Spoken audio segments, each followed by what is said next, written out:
하나님께서 주시는 말씀 여호수아 23장 5절에서 13절까지 말씀입니다. 여호수아 23장 5절에서 13절까지 말씀 우리 한 절씩 교독하시고 마지막 절 합독하시겠습니다. 너희의 하나님 여호와 그가 너희 앞에서 그들을 쫓아내사 너희 목전에서 그들을 떠나게 하시리니 너희의 하나님 여호와께서 너희에게 말씀하신 대로 너희가 그 땅을 차지할 것이라. 그러므로 너희는 크게 힘써 모세의 율법책에 기록된 것을 다 지켜 행하라. 그것을 떠나 우로나 좌로나 치우치지 말라. 너희 중에 남아있는 이 민족들 중에 들어가지 말라. 그들의 신들의 이름을 부르지 말라. 그것들을 가리켜 맹세하지 말라. 또 그것을 섬겨 그것들에게 절하지 말라. 오직 너희의 하나님 여호와께 가까이 하기를 오늘까지 행한 것 같이 하라. 이는 여호와께서 강대한 나라들을 너희의 앞에서 쫓아내셨으므로 오늘까지 너희에게 맞선 자가 하나도 없느니라. 너희 중 한 사람이 1000명을 쫓으리니 이는 너희의 하나님 여호와 그가 너희에게 말씀하신 것 같이 너희를 위하여 싸우심이라. 그러므로 스스로 조심하여 너희의 하나님 여호와를 사랑하라. 너희가 만일 돌아서서 너희 중에 남아 있는 이 민족들을 가까이 하여 더불어 혼인하며 서로 왕래하면 확실히 알라. 너희의 하나님 여호와께서 이 민족들을 너희 목전에서 다시는 쫓아내지 아니하시리니 그들이 너희에게 올무가 되며 덫이 되며 너희의 옆구리에 채찍이 되며 너희의 눈에 가시가 되어서 너희가 마침내 너희의 하나님 여호와께서 너희에게 주신 이 아름다운 땅에서 멸하리라. 아멘. 네, 우리 앞뒤 좌우로 인사하시겠습니다. 반갑습니다. 잘 오셨습니다. 예, 반갑습니다. 잘 오셨습니다. 예, 우리 인사하시겠습니다. 고개를 들라. 예, 인사한다는데 고개를 숙이고 있어가지고 잠깐 뭘 보는 모양이었습니다. 예, 지난주에 살펴보신 것처럼 이제 여호수아는 나이가 많이 들었죠. 나이가 많이 들었습니다. 23장과 24장의 마지막 설교를 한 나이를 정확히 알 수 없지만 23장 14절에 보라 나는 오늘 온 세상이 가는 길로 가려니와 라는 기록과 24장 29절에 그가 110세에 육신의 죽음을 맞이하여 이 땅을 떠났다는 기록으로 볼 때 분명히 23장 24장은 임종 직전 이었다는 것을 얼마든지 짐작해 볼 수 있습니다. 저와 여러분, 그러면 이 본문, 그러니까 오늘 인생의 마지막 온 세상 인간이 결국 가는 길을 앞에 두고 여호수아에게 가장 기억나는 사람이 누구였을까요? 예, 모세죠. 모세입니다. 여호수아, 여러분, 여호수아가 어떤 인물입니까? 모세에게 직접 안수받았습니다. 그렇게 이스라엘의 지도자가 된 사람입니다. 모세의 수종 들던 사람 여호수아였습니다. 출애굽부터 광야 40년 동안 모세의 손발 역할을 하던 사람이었습니다. 게다가 신명기 34장 6절의 기록을 보면 이런 기록이 있습니다. 한번 같이 보시겠습니까? 시작. 벳부올 맞은편 모압 땅에 있는 골짜기에 장사되었고 오늘까지 그의 묻힌 곳을 아는 자가 없느니라.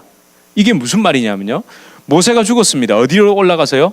그렇죠, 비스가 산 꼭대기에 올라가서 가나안 땅을 쫙 바라본 다음에 죽음을 맞이합니다. 그리고 벳부올이라는 말은 이스라엘 쪽에서 봤을 때 저쪽 편 어디요? 저 모압 땅 저쪽, 그러니까 지금 오늘날로 말하면 요르단 쪽에 있는 그곳에 비스가 산이 있습니다. 그 산 사이 어느 골짜기에 누가 묻혀 있다고요? 모세가 묻혀 있다는 겁니다. 그러니까 신명기를 선포하던 그 장소에서 이걸 얘기한 게 아니라 이스라엘 백성들이 지금 만약에 모세 오경을 가나안 땅에 들어가서 읽는다면 이쪽에서 저쪽을 보는 기준으로 말을 한 겁니다. 그 맞은편 비스가 산 어느 골짜기에, 벳부올 맞은편에 있는 그 어느 골짜기에 모세의 무덤이 있다는 얘기입니다. 근데 여러분, 장사가 매장되었다는 뜻이죠. 그렇죠? 장사가 됐다는 말은 원어는 묻었다는 뜻입니다. 네, 파묻었다는 얘기입니다. 어디다가 파묻긴 파묻었습니다. 간혹 어떤 분들이 뭐 하나님께서 모세의 시체를 사라지게 했다라는데 뭐 그것도 뭐 맞는 이야기일 수 있죠. 초자연적인 역사로 뭐 이렇게 하늘로 올라갈 수도 있고. 그런데 성경의 정확한 기록은 묻혔습니다. 예. 이렇게 뭐 천사가 와가지고 이렇게 뭐 시체 가져가고 이런 게 아니고요. 묻혀 있습니다. 그러면 34장의 이 말을 누가 기록했을까요? 그렇죠. 여호수아입니다.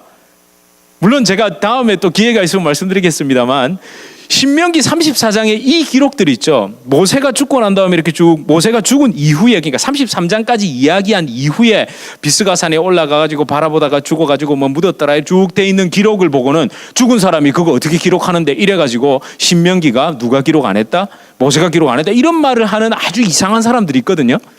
그 바보죠. 이렇게 얘기해도 되나? 그 뒤에 34장을 다 한번 33장까지 모세가 기록한 이후에 34장을 누가요? 그렇죠. 여호수아가 얼마든지 살짝 붙일 수 있습니다. 그걸 가지고 모세가 기록하지 않았다라고 우겨대는 건 그건 좀 이상한 겁니다. 만약에 제가 떠나고 난 이후에 만약에 제가 이 땅을 떠나고 난 이후에 저희 아이들이 웬일로 아빠가 그 설교했던 걸 갖다가 조금 이렇게 발췌를 해서 조그마한 책을 저희 가족들을 위해서 만들어가지고 오해 마세요. 막 출판하고 이런 거 아닙니다. 그럴 실력도 안 되고요. 그래갖고 뒤에다가 이건 할아버지가 해가지고 윤성이가 쓴 거예요. 그리고 손자, 손녀들이 보면서 야, 이거 봐. 이거 할아버지가 죽었는데 이거 할아버지 쓴 거 아니야. 아빠가 조작했어. 이렇게 말할 손자, 손녀는 아무도 없습니다. 어쨌든 그렇게 기록이 된 겁니다. 만약에 그렇다면요, 이걸 제가 조금 더 본다면 오늘까지 그의 묻힌 곳을 아는 자가 없느니라라는 이 기록을 어떻게 보는 게 맞습니까? 저는 이 생각을 했습니다. 여호수아가 나 외에는 아무도 모른다 이 말이죠. 나는 영원히 입을 다물겠다. 왜 다물어야 됩니까? 여러분, 이건 좀 여담이지만 여호수아가 모세의 마지막을 지키고 장례를 치는 것이 정말 중요합니다. 생각해 보세요.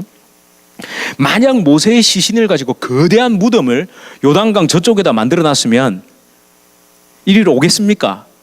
여러분, 시신이 없고 무덤이 어디 있는지도 모르는데도 30일을 애곡했답니다. 거기서. 과연 그것도 가만히 생각해 보면 그렇게 뭐 좋은 일도 아닙니다. 뭘 그렇게 30일까지 애곡을 합니까? 그저 한 3일이면 됐죠. 여러분이 40년 동안의 그 이스라엘 백성들의 삶을 좀 아시잖아요. 만약에 거기에 거대한 무덤을 만들어 놓고 거기 무덤 어디 있는 줄 알면 참 순순히 들어갈 사람들이 절대 아닙니다. 아마 더 엄청난 진통을 겪은 후에 결국 요단강을 건너서 가나안으로 들어갔을 겁니다. 아무튼 여호수아는 그 자신의 마지막을 앞두고 가장 생각날 수밖에 없는 모세를 떠올렸습니다. 그러니까 여러분, 모세가 했던 뭐도 떠오르겠습니까? 이야기도 떠오르겠죠. 얼굴만 떠오르는 게 아니겠죠. 이야기도 떠오릅니다. 그게 정상입니다. 오늘 여러분이 읽으시고 그렇게 가장 눈에 익숙했던 이야기가 바로 몇 절입니까? 6절이죠. 저도 헷갈렸습니다. 우로나 좌로나인데 좌로나 우로나로 저도 했습니다. 왜 자꾸 좌로나 우로나라고 얘기를 할까요? 원래 기록한 분이 좌로나 우로나라고 기록했거든요. 한번 보시겠습니까? 신명기 5장입니다. 5장 32절 시작. 그런즉 너희 하나님 여호와께서 너희에게 명령하신 대로 너희는 삼가 행하여 좌로나 우로나 치우치지 말고 너희 하나님 여호와께서 너희에게 명령하신 모든 도를 행하라. 그리하면 너희가 살 것이요 복이 너희에게 있을 것이며 너희가 차지한 땅에서 너희의 날이 길리라. 아멘. 예, 원래 말씀하신 분이 좌로나 우로나 이렇게 얘기했습니다. 그러니까 저도 이제 그게 익숙해져 가지고 우로나 좌로나보다 저도 모르게 좌로나 우로나 이렇게 말을 해버린 겁니다. 아무튼 여러분, 모세가 신명기의 언약갱신, 그 언약갱신을 위한 그 하나님의 말씀을 선포하기에 앞서서 저희 살펴보셨죠? 신명기의 전반부는 주로 무슨 내용이었다고요? 역사를 회고했다고 돼 있잖아요. 그러고 난 다음에 이 말을 한 겁니다. 우로나 좌로나 좌로나 우로나. 여러분, 사실 길이가 상대적으로 짧아서 그렇지 여호수아의 마지막 말, 그러니까 23장과 24장은 모세가 모압 평지에서 성령의 감동으로 선포한 신명기의 형태와 그 핵심이 그대로 녹아 있습니다. 그대로 녹아 있습니다. 여러분, 어떤 부탁과 명령입니까? 특히 여러분 6절과 이 신명기 5장에, 그러니까 6장부터 쫙 다시 율법을 얘기하거든요. 근데 5장에서 지금 좌로나 우로나 치우치지 말고 이걸 잘 지키라고 이걸 먼저 이야기하는 이유가 뭘까요? 한번 생각해 보십시오. 이 말 잘 들으면 상 주고 이 말 안 들으면 복 안 줘. 이런 느낌으로 들리십니까? 이렇게 들리시나요? 저는 그렇게 들리지 않습니다. 말 잘 들으면 상 주겠다, 말 안 들으면 벌 주겠다는 개념이 아닙니다. 이미 주고 있는 것을, 이미 너희가 지금 누리고 있는 것을 계속해서 영원히 주고 싶다는 얘기죠. 아닙니까? 아니, 지금 전혀 준 게 없어요. 딱 가지고 뒤에 감춰놓고 잘 지키면 주고 잘 안 지키면 안 주지, 이게 아니라 이미 지금 이스라엘 백성들은 누구와 함께? 하나님과 함께 뭘 누리고 있죠? 은혜와 복을 누리고 있다니까요. 하나님이 한 번도 먼저 은혜와 복과 생명을 주시지 않고 말 잘 들으면 주고 말 안 들으면 안 줄게 이러신 적이 없습니다. 아니, 그렇잖아요. 아담과 하와에게도 하나님이 에덴 동산부터 주셔놓고, 아니 그거 안 주고 거기에 거하지 못하게 딱 따로 딱 떨어뜨려 놓고 너 이거 말 안 들으면 안 주고 말 잘 들으면 줄게 이렇게 하신 게 아니잖아요. 이미 그 복을 아담과 하와도 누리고 있었다니까요. 자기가 원하건 원하지 않건 자기가 태어난 곳은 어디입니까? 자기가 창조함 받은 곳은 지옥 물구덩이가 아니라 에덴 동산이었습니다. 그들이 언약을 받았을 때 이미 그들에게 신명기가 주어졌지만 그들에게는 이미 만나가 내리고 있었고 그들에게는 이미 메추라기가 내리고 있었고 그들에게는 이미 하나님의 임재가 있었다니까요. 우리 자꾸만 헷갈린다니까요. 이미 하나님은 우리에게 그걸 주고 싶으셔서 그걸 계속해서 영원히 누리게 해주고 싶으셔서 지금 이 말씀을 하시는 겁니다. 이게 굉장히 중요합니다. 줄까 말까 이거 절대 아닙니다. 여러분, 제가 이 얘기를 계속하면 산으로 갈까 봐 우리 주님에게 성도님들이 이미 알고 계시죠, 그죠? 하나님은 그런 간사한 분 아닙니다. 말 잘 들으면 주고 말 안 들으면 주고 저 같은 분이 아닙니다. 네. 아무튼 저와 여러분, 오늘 본문을 가만히 읽으시면서 특히 6절 우로나 좌로나 우로나 치우치지 말라를 보시면 일반적으로 우리가 어떤 생각이 탁 떠오릅니까? 설교 나름 결론을 예측하시죠. 그거 나쁜 거 아닙니다. 그렇죠. 뭐 딱 제목 보고 본문 딱 보고 이러면 대충 그죠. 오늘 결말 이렇게 될 거다 이런 예측이 오잖아요. 아이고, 저희 그런 게 있잖아요. 그런 거 가지고 옵니다. 그게 나쁘다는 게 아닙니다. 혹시 오늘 좌로나 우로나 좌로나라는 걸 보시면서 이 단어 혹은 이 사자성어가 떠오르시는 분 계세요? 중용 혹은 과유불급. 영어로는요, 저는 중용이 golden mean이라고 하더라고요. golden mean. 그리고 과유불급이 hyperflux. 저는 이런 단어 처음 봤습니다. 그 속담으로는 too much is as bad as too little. 네, 이게 과유불급이라더라고요. 오늘 좋은 거 배웠습니다, 저도. 네, 이거 혹시 떠오르십니까? 좌로나 우로나 치우치지 말라. 요걸 혹시 그런 설교를 들은 기억이 있으십니까?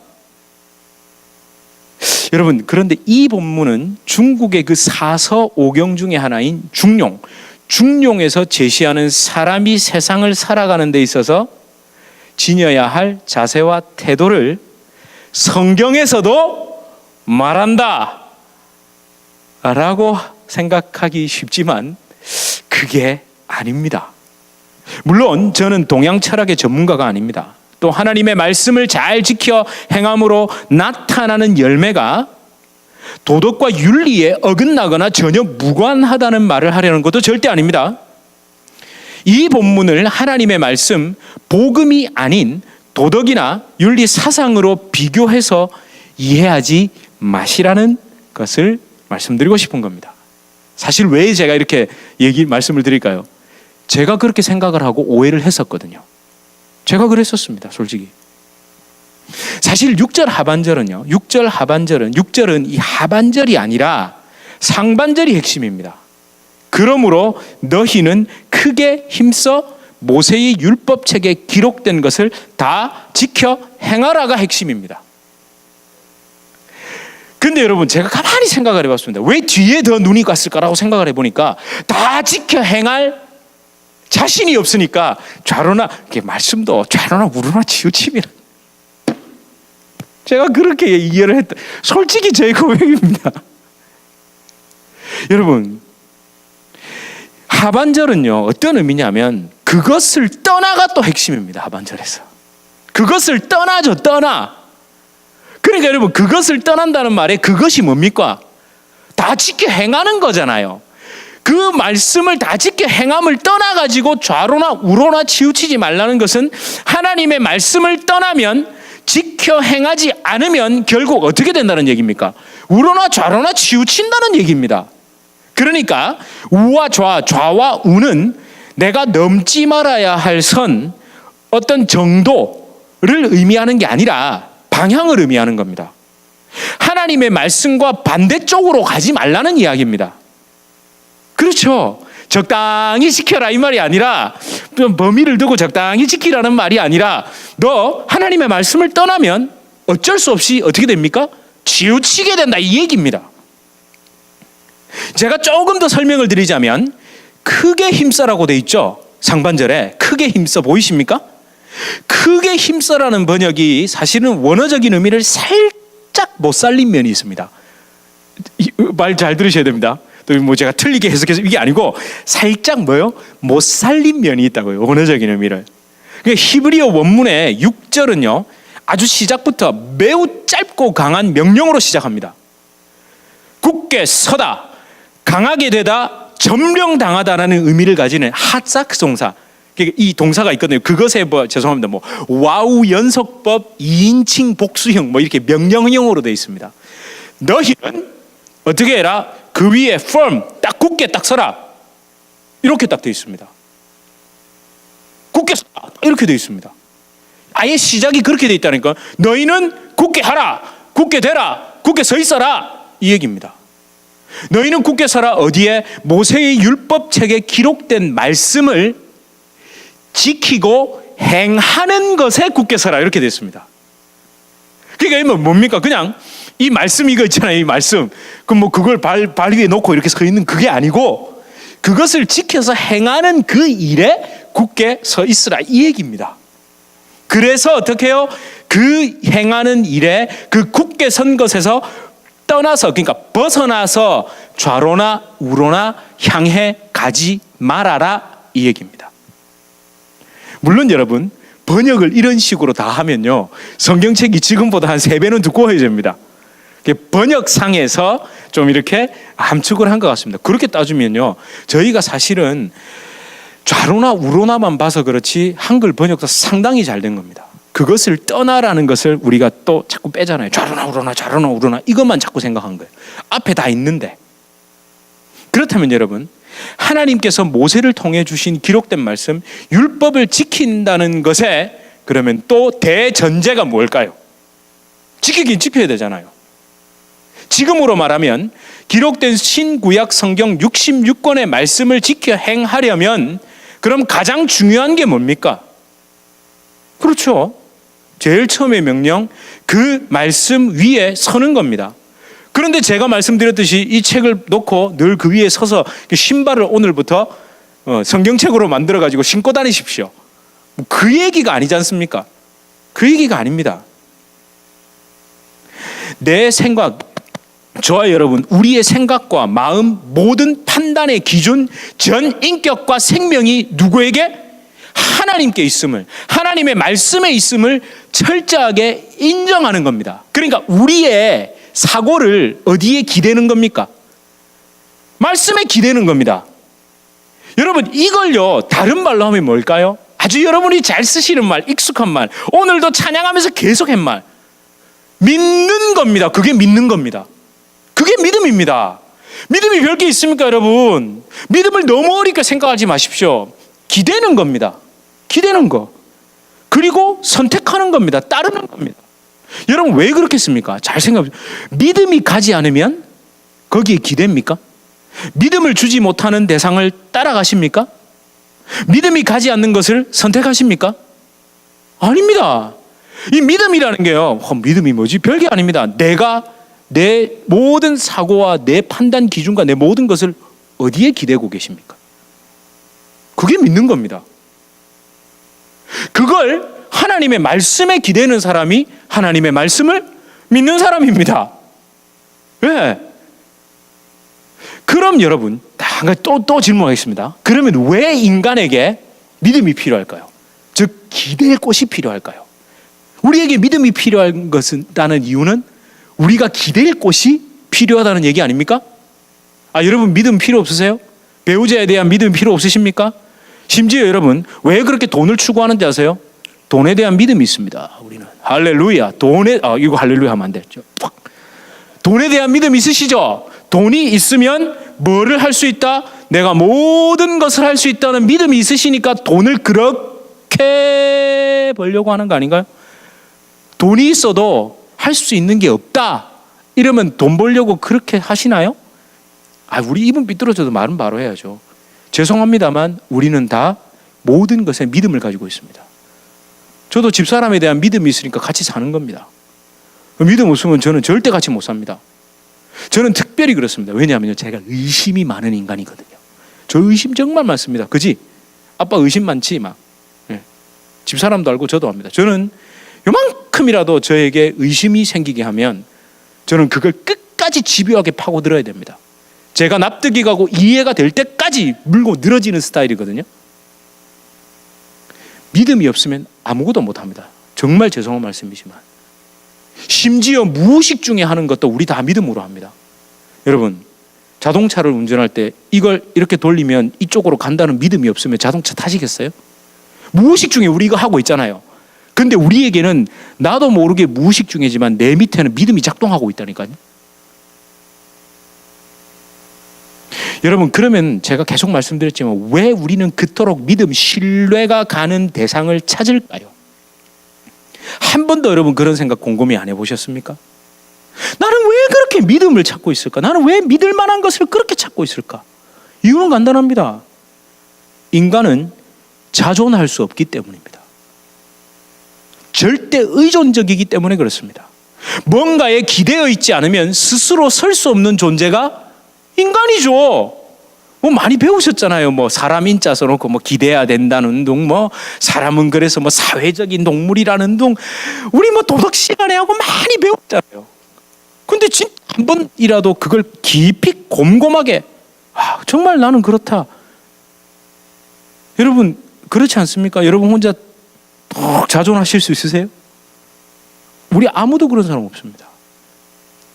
여러분 다 살펴볼 수 없지만 특별히 여러분 우리의 생명이 그렇습니다.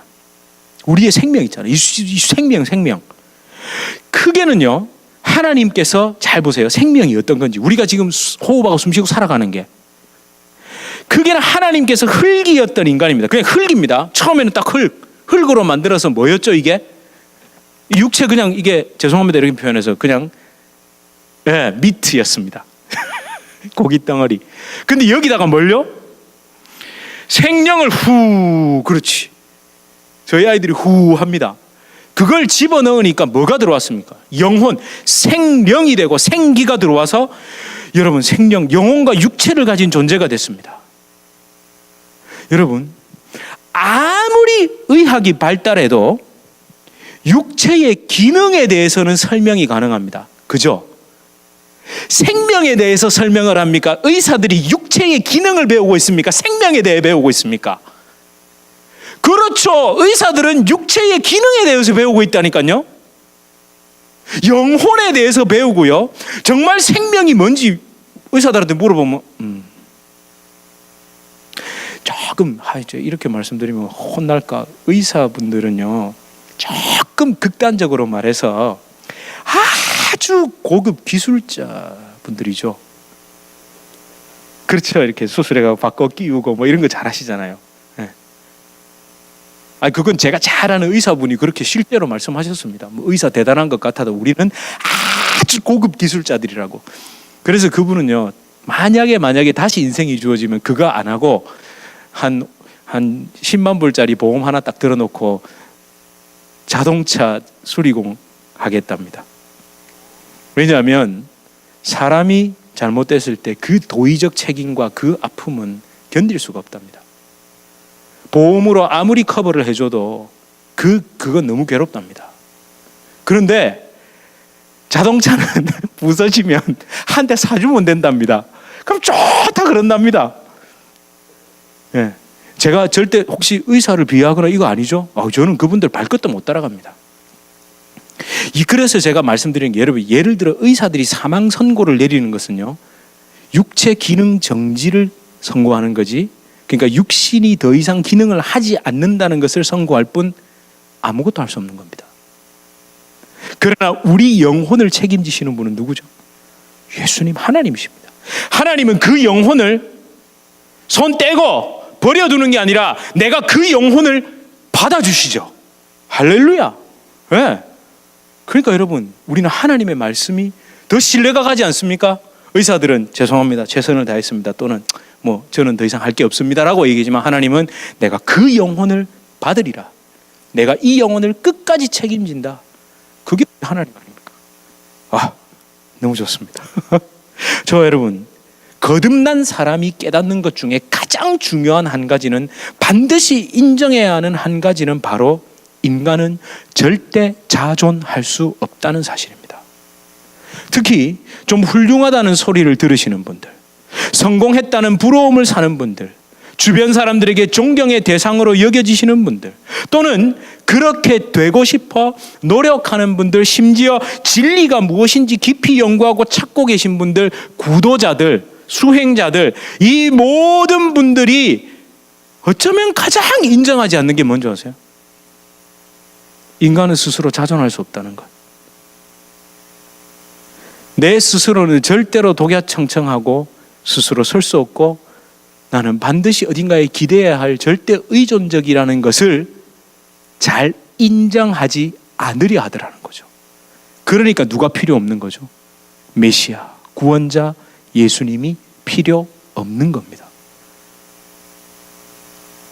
물론 저는 존경을 받거나 혹은 심오한 철학자나 사상가가 아니라 그런 분들의 마음을 함부로 감히 폄하하고 말하는 것은 아닙니다. 그러나 한 가지 알고 있는 것, 결국 절대 의존적인 인간은 모든 것에 전제를 가지고 생각한다는 것. 철학을 하는 분들도 결국 어디에 기대 있습니까? 자기가 읽은 책에 기대 있잖아요. 맞잖아요. 자기가 읽은 책에 기대 있고요, 자기가 배운 것, 자기가 경험한 것 외에는 기대는 곳이 없고요.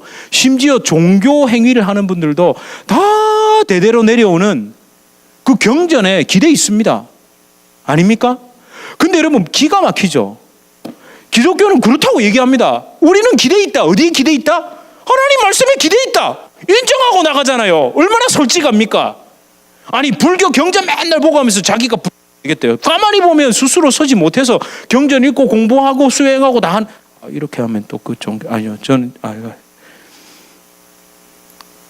저희는 인정한다는 겁니다. 여러분, 인정하셔야 됩니다. 내가 하나님에게 기대지 않으면 나는 절대로 설 수 없다는 것을 철저하게 인정할 때, 그것이 여러분 소명받고, 여러분 그것이 부름받고 하나님의 구원의 자리의 첫 단계가 거기서부터 시작하는 겁니다. 저와 여러분, 성경의 선악과 사건도 단순한 명령 불복종 정도로 이해하지 마십시오. 여러분, 그렇게 이해해버리면요, 자꾸만 우리 속에는 뭐가 들어온 줄 아세요? 그거 만들어 놓고 먹으라, 먹지 말라 그러고 먹지 말라 그래가지고 막 이랬는데 먹었더니만 이렇게 되고 쫓겨나고, 그러면 하나님에 대한 이미지가 폭군, 독재자로 들어옵니다. 진짜입니다. 또 애써 아니라고 있죠. 그게 하나님의 사랑이셔 해도 자꾸 선악과만 떠올리면 하나님 너무하신 거 아닌가라는 생각을 자꾸 한다니까요. 여러분, 선악과 사건은요, 절대 의존적인 존재가 절대 자존적인 존재가 되기 위해서 스스로 멸망의 길을 택해버린 겁니다. 물론 사탄의 속임수가 있었습니다. 그러나 아담이 선택했다는 것을 간과하면 안 됩니다. 사탄의 유혹에 아담은 뭘로 방어를 했어요? 어디로, 뭘로 반응했어야 됩니까? 믿음으로 반응해야 됩니다. 어떤 믿음으로? 나는 하나님에게 기대어 있다. 하나님의 말씀에 기대어 있고 하나님의 명령에 기대어 있고, 나는 하나님의 나는 의존자이기 때문에 자존자 되고 싶은 마음이 없다. 너 속이지 마라. 하나님께 기대어 있는 것만이 내가 가장 큰 복락을 누리고 있는 거고, 아니 나는 이미 누리고 있다. 속이지 마라. 이거보다 더 큰 복은 없다 하고 그걸 믿음으로 반응했어야 되는 거예요.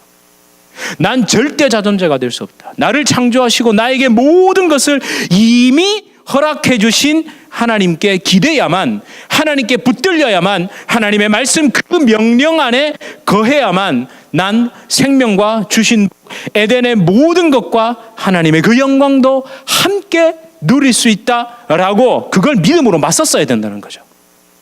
믿음으로 하나님께 그렇게 기댔어야 된다는 겁니다. 근데 기대지 않으려고 했다는 거죠. 여러분, 그 이후에 인간은 참 비참해져 버린 겁니다.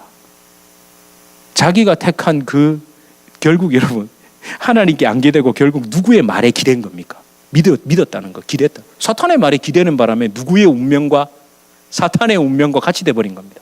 여러분, 1+1 잘 아시죠? 원래는 우리 1+1으로 하나님에게 붙어 있던 건데 그걸 턱 끊고 자기가 저쪽으로 1+1 돼서 그냥 이렇게 사탄의 운명 따라 그냥 가버리는 존재가 돼버린 겁니다. 그런데 우리 예수님께서 다시 오셔서 어떻게 해요? 요한복음 15장에 포도나무 비유를 말씀하시면서 네가 이제 다시 나에게 1+1 붙어 있을 수 있다. 네가 내 안에, 내가 네 안에 거한다.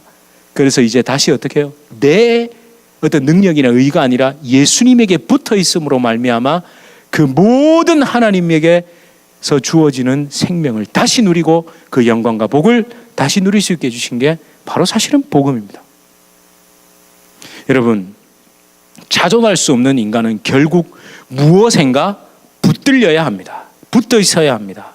오늘 본문 6절을 함축하여 말씀드리면 붙들려야 치우치지 않습니다.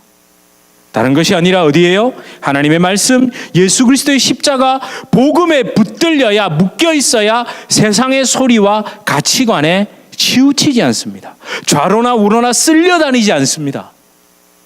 여러분, 제가 그렇다고 해서 오늘 본문을 보면서 여러분 오해해가지고 고집불통이 되시라는 말이 아닙니다.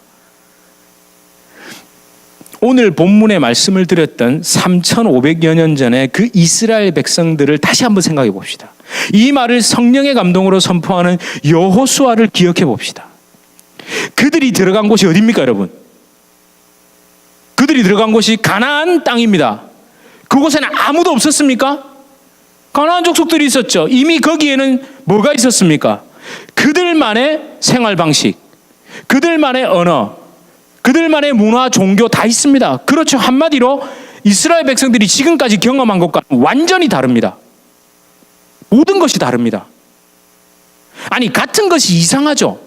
마치 여러분들이 처음 미국을 밟으셨을 때 모든 것이 다르셨죠. 그죠? 아니, 저희 가족이 지금 2017년에 와서 미국이 다르다라는 충격과 여러분이 맞이한 미국이 다르다는 충격은 하늘과 땅 차이죠. 그죠? 아니, 저희는 그래도 요즘 인터넷으로 뭐 이런 보면 웬만한 거 막 정보도 있고 다 있습니다. 근데 여러분 그때 그런 것도 없으셨잖아요. 얼마나 그 충격이 컸겠습니까?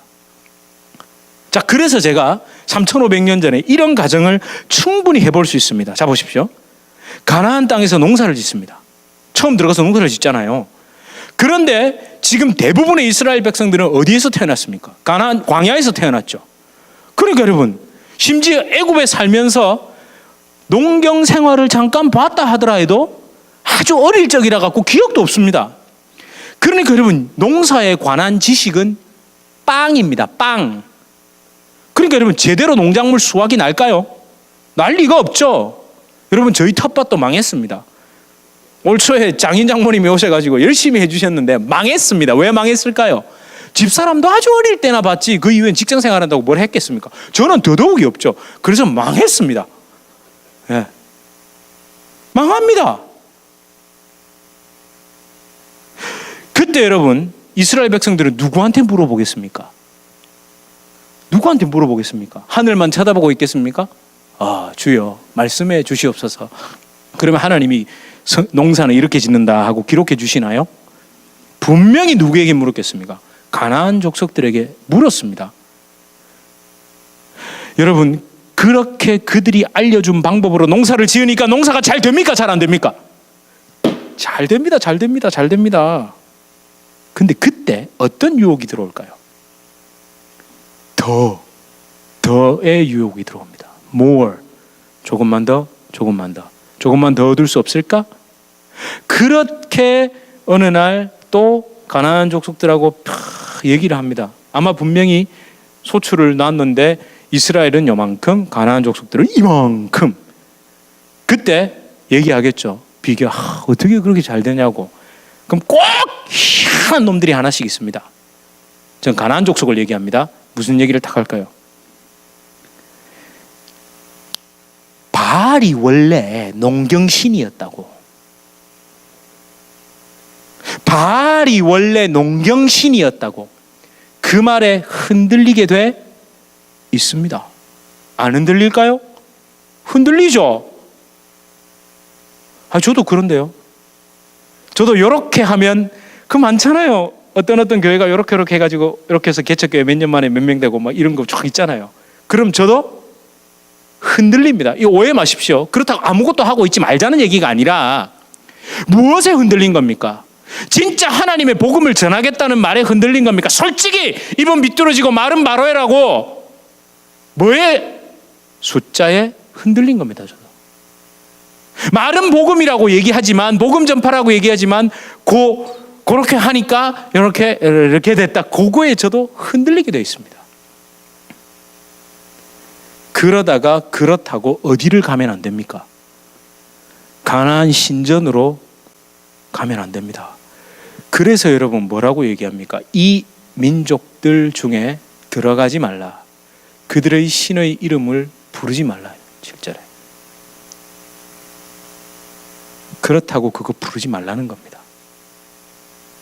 여러분, 저와 여러분 인간은요 절대 자존적일 수 없다고 계속 말씀드렸습니다. 그래서 누군가의 말, 특히 권위자, 내가 모르는 것을 아는 사람, 내가 가지지 못한 것을 가진 사람, 모든 사람이 옳다며 따라가는 그것으로 어떻게 됩니까? 우르르르 몰려가죠.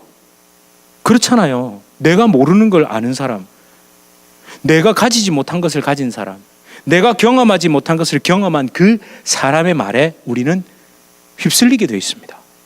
쏠립니다. 치우치게 됩니다.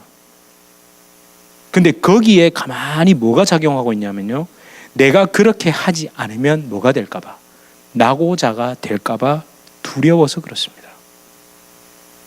그러나 이때 우리에게 필요한 것은 하나님 말씀 위에 굳건히 서서 바라보는 여유와 믿음입니다.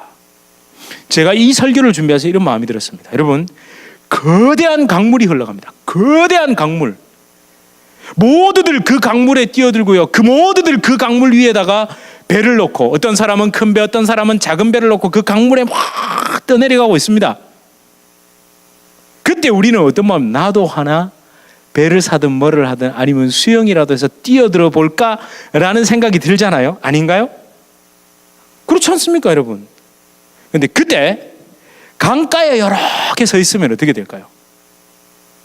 발 담그다가 괜찮네 하다가 점점점 들어가다가 허리 이상으로 들어가는 순간 휩쓸려 가버립니다. 그런데 그때 강둑 위에서 강둑을 딱 밟고 그 강물을 가만히 보십시오. 그렇게 서 있으면 여유가 생기고, 그 강물이 흙탕물인지 홍수물인지 이 강물이 어디로 흘러가는지 그 방향이 보입니다. 그죠? 근데 강가에 딱 그 옆에 있으면 이게 저리로 흘러가는지 이리로 흘러가는지 물이 돌고 있는지 아무것도 안 보입니다. 여러분, 설교를 준비하고 제가 말씀을 묵상하면서 곧 다가올 주님의 교회에 대해 그 설립의 시간들을 또 돌아보는 시간을 가집니다. 사실은 저희가 공식적으로 지금 1년이지만 사실 3년 전에 시작할 수 있었던 교회입니다. 맞죠? 그때는 일반적으로 성공한다, 된다는 교회들처럼 저희가 움직이는 것 같았죠. 유력한 사람들의 응원과 주위에 관심이 있었습니다. 그런데 이제 공식적으로 1년이 됐다는 게 참 감사합니다. 안 그러십니까? 어쩌면 일이 되어지는 그대로 그냥 그렇게 서둘러서 교회를 시작한 게 아니라 하나님의 말씀 위에 굳게 서서 우리의 깊은 마음을 점검하는 시간을 가졌다는 것, 아니 그렇게 가질 수밖에 없도록 인도하셨다는 것, 그것이 감사합니다. 여러분, 그게 지나보니 정말 감사했다는 게 깨달아지는 것, 그게 은혜입니다. 그러면 여러분, 우리가 어디에 묶여야 합니까? 그렇죠. 하나님의 말씀에 붙들리고 예수 그리스도의 십자가에 묶여야 됩니다. 그러면 믿음에 근거한 뭐가 생기냐면요, 여유와 평안이 생깁니다. 물이 막 흘러가서 사람들이 다 떠내려가도 나도 빨리 뛰어들어야 되는 게 아니야가 아니라 조금 뒤로 물러서고 강둑 위로 올라갈 수 있는 마음의 여유가 생기고, 그 강둑 위에 있으면요 오히려 어떨까요? 막 거기서 깔짝깔짝 노는 사람들을 보면 아이고 아직도 저러고 있나, 그런 생각이 안 들까요? 여러분, 정말 그 믿음, 그 여유, 그 평안은요 분별과 지혜와 거룩의 열매로 맺힌다는 걸 꼭 믿으십시오. 여러분, 이 찬송가의 가사를 잘 아실 겁니다. 주님 약속하신 말씀 위에서 우리가 막 박수 치면서 부릅니다. 좋습니다. 그러나 오늘은 정말 가사에 한번 집중해 보십시오. 가슴과 영혼으로 그 찬양하길 소망합니다. 만약 이 찬송이 3500년 전에 있었다면 여호수아와 그 자리에 모인 사람들이 아마 함께 불렀을 겁니다. 오늘 말씀에 집중한다면 2절이 더 다가오실 겁니다. 세상 염려 내게 엄습할 때에, 그렇죠, 그때 어디에 서 있어야 된다고요? 하나님의 말씀 위에 서 있어야 된다는 겁니다. 여러분, 예수님 믿는다, 하나님 믿는다 하면서 말씀 위에 굳게 서지 않는다는 건 사실 안 믿는다는 겁니다. 그 말씀대로 하고 싶지 않다는 건 사실 안 믿는다는 얘기입니다. 우리를 위협하고 두렵게 하고 흔들리게 하는 모든 세상의 소리를 하나님의 말씀으로 분별하고 지혜롭게 대처하고 또 승리하시는 저와 여러분 되시길 주님의 이름으로 축원합니다. 우리 시간 함께 찬양하겠습니다. 우리 좀 천천히 고백하겠습니다. 주의 약속하신 말씀 위에서 영원토록 주를 찬송하리라. 소리 높여 주께 영광 돌리. 무엇을 믿습니까? 약속 믿고 굳게. 우리 2절 고백하실까요? 주님 약속하신 말씀 위. 세상 염려 내게 엄습할 때,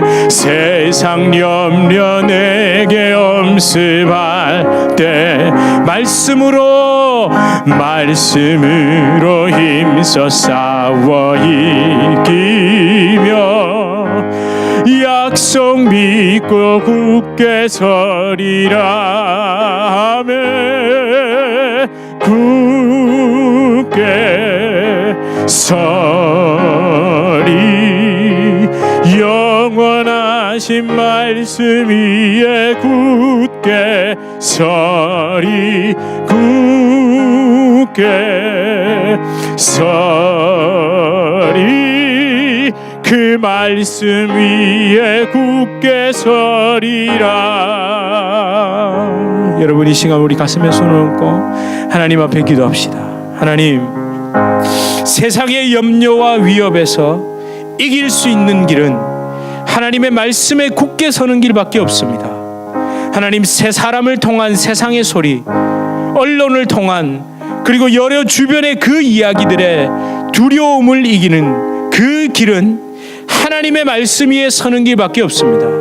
주의 말씀으로 나를 다스리시고 내가 그 말씀을 더욱 기뻐하며 가까이하며 사랑하여 붙들 수 있도록 하나님 내 마음을 붙잡아 주시옵소서. 내가 결단할 수 있게 하여 주시옵소서. 하나님, 내가 오늘도 주님의 말씀을 사모하여 읽고 그 말씀대로 한 절이라도 행하기를 하나님 간절히 소망하며 나가게 하여 주시옵소서. 우리 이렇게 간절히 통성으로 기도하시겠습니다.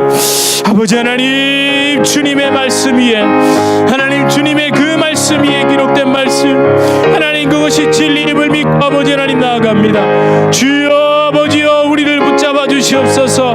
주여 하나님 아버지여, 우리를 사랑하시는 주님, 하나님 하나님 우리 안에 그 말씀, 하나님 능력의 말씀이 있다는 것을 하나님 우리의 삶을 통하여 일하여 주시고, 하나님의 말씀대로 사는 자들에게 아버지 하나님 주의 놀라운 은혜와 복이 하나님 떠나지 않는다는 것을, 더욱 충만히 임한다는 것을 우리 주님의 교회 성도님들의 삶을 통하여, 그 아버지 하나님 가정을 통하여 하시는 모든 일을 통하여 나타내 주시옵소서. 오 주님, 아버지 하나님 세상의 모든 기준이 아버지 하나님 바뀔 수밖에 없습니다. 아버지 하나님 바꾸고 있습니다. 하나님 그렇게 우리를 헷갈리고 하고 혼란스럽게 합니다. 그러나 아버지 하나님 내가 붙잡아야 할 것, 아버지 하나님의 말씀임을 다시 한번 믿고 나아가오니 주여 우리를 은혜 가운데 세워주시옵소서. 우리를 복음 위에 세워주시옵소서. 하나님의 말씀 붙들리게 하여 주시옵소서. 그 십자가에 묶임바 되게 하여 주시옵소서. 아버지, 살아계신 아버지 하나님, 세상은 참 간사합니다. 사실 따지고 보면 세상은 늘 기준을 바꿨습니다. 그들의 이익을 얻기 위해, 그들에게 복종시키기 위해 때로는 이것이 옳다고 했다, 저것이 옳다고 했다, 이리로 가야 한다, 저리로 가야 한다. 하나님 우리를 어지럽게 합니다. 이렇게 해야 더 많은 것을 얻을 수 있다고 속입니다. 다들 그렇게 몰려다닙니다. 좌로 우로 막 치우칩니다. 하나님, 치우치는 이유는, 방향성을 잘못 찾은 이유는 하나님 말씀 위에 서지 못했기 때문입니다.